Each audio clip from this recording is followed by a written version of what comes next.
Hey guys, HP here and welcome back to another hot books review. Today's drink, I have some hot coffee with me.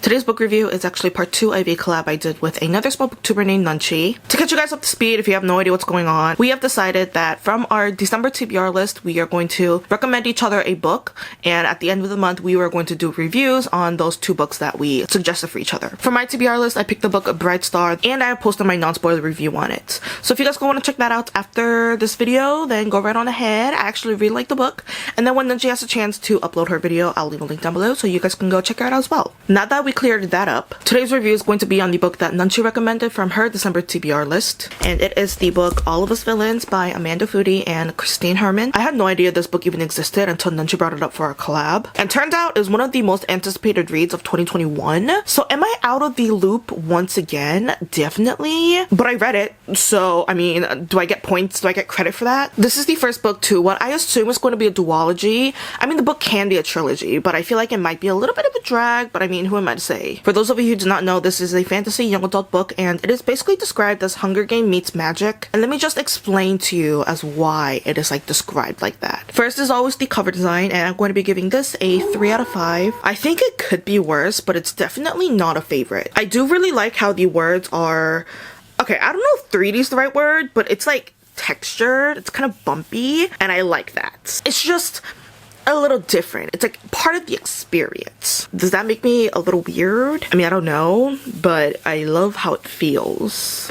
Yeah, that's definitely weird. In this book, we have 7 main families, and we don't get a first POV, but we do get a third-person perspective from 4 of those main families. For centuries, every 20 years, the same 7 families, they pick one champion to compete in a secret tournament, where the last one standing, their family gets to keep and control something called high magic until the next tournament begins. But this year, the tournament is very different from the rest. Not only is this the first year where the tournament is exposed to the outside world and now everyone knows about it, and having more pressure now that it's in the spotlight, this year the 7 champions, they were given a book that held very valuable and important information that previous champions did not have. This book had information on all of the 7 families, starting from family secrets, their strengths, their weaknesses, their strategies. But most importantly, with these changes, now these champions, they have a choice. It's either they accept their fate or they rewrite their legacy.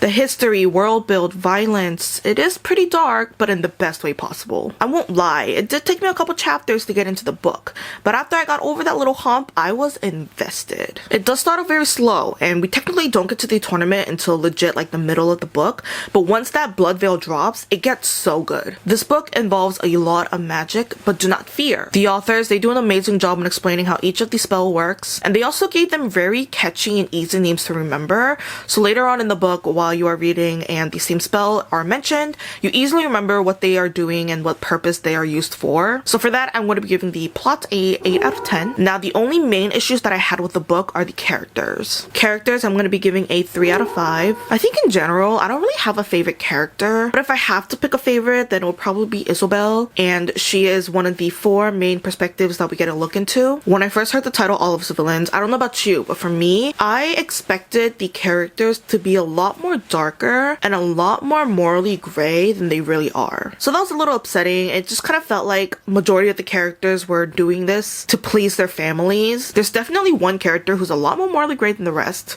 but even him, he was going back and forth, so that was a little upsetting to see. Overall, this book is an 8 out of 10 for me. Once I finished reading this, I realized I don't do so hot with books that have a lot of betrayal in them. Now, this is not a spoiler. I think the title is a given, and let's be real, if it's related to Hunger Games or has the same idea as Hunger Games, it's bound to happen. Betrayal is gonna happen. To a certain extent, I knew what I was setting myself up for, but I don't think I was emotionally prepared for it to actually happen. For the record, this book ends on a freaking cliffhanger, but the ending gets really good. I'm so excited for the next book. On Goodreads, it says it's supposed to be published this year, but there's no cover art and there's no title for it yet, so I'm not sure. I really hope that the authors do release it this year though, because I don't know if I can wait any longer. I need to know what happens. So that was it for my review of All of Us Villains. I didn't really have much expectations for this book. To be honest, I've only watched the Hunger Game movies and I did not read the books yet. Also, it's been a really long time since I watched the movie, and I don't really remember what happened. I just remember the general idea and the concept of it, so I didn't really have much of an expectation for all of his villains. I think that's why when I just heard the title, I was expecting it to be a lot more darker and a lot more violent than it really was, but it was still a good book. I would recommend it for anyone to read. It does have a lot of magic involved if you're into that kind of stuff. Once Nunchi gets a chance to upload both of her videos, I'll make sure to leave a link down below so that way you guys can go check her out and